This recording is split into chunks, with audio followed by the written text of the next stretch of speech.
docteur Jean-Marc Chardonneau. Je suis spécialiste en médecine vasculaire et je suis également spécialiste en médecine esthétique. Ça fait plus de 20 ans que j'exerce ces deux disciplines parallèlement.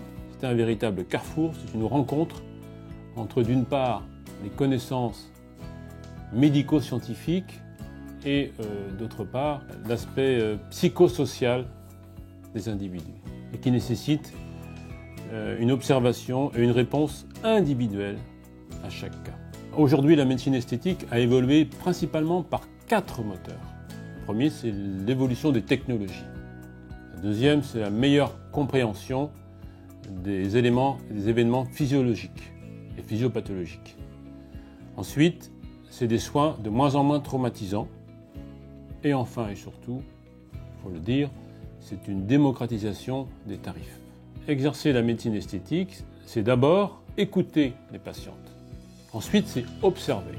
Après, c'est proposer un plan de traitement, un plan de soins, en restant très scientifique, en essayant d'être le plus naturel possible, en individualisant absolument les traitements au cas par cas. C'est absolument indispensable si on veut des résultats significatifs, si on veut des résultats satisfaisants aussi bien pour le thérapeute que pour les patients. Aujourd'hui, donc, traiter en médecine esthétique, c'est pas traiter uniquement la lésion ou la disgrâce qui a motivé la consultation, mais surtout, on va prendre en charge globalement l'individu, que ce soit par des micronutriments, par l'intermédiaire de phytothérapie ou par des traitements beaucoup plus spécifiques sur la peau.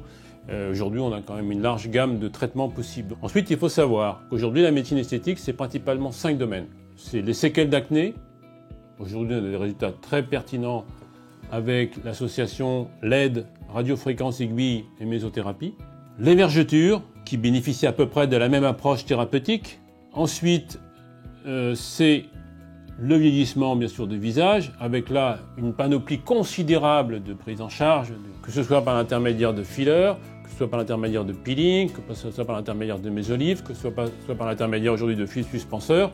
Donc on a quand même très gros moyens, ce qui fait que pratiquement aujourd'hui, moins de 10% des actes pour lutter contre le vieillissement du visage sont chirurgicaux. Le reste, 90% des actes sont médicaux.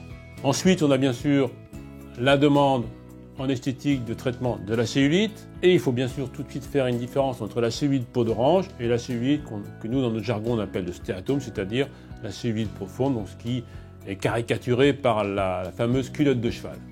Il faut absolument combiner les différentes approches thérapeutiques. Et c'est à ce titre, et uniquement à ce titre, qu'on a des résultats satisfaisants et qui durent dans le temps. Cinquième indication de demande de traitement d'esthétique, c'est bien sûr l'esthétique des jambes. J'ai beaucoup investi parce que je suis concepteur de la session esthétique des membres inférieurs lors de différents congrès internationaux. L'esthétique des jambes, c'est quoi? C'est principalement 2 anomalies. D'une part, des anomalies de la couleur, des varicosités, des pigmentations, et d'autre part, des anomalies de la forme, c'est principalement donc des grosses jambes, et un peu bien sûr la suite, mais surtout le phénomène des grosses jambes. On a toujours des réponses pertinentes dans ces différents domaines.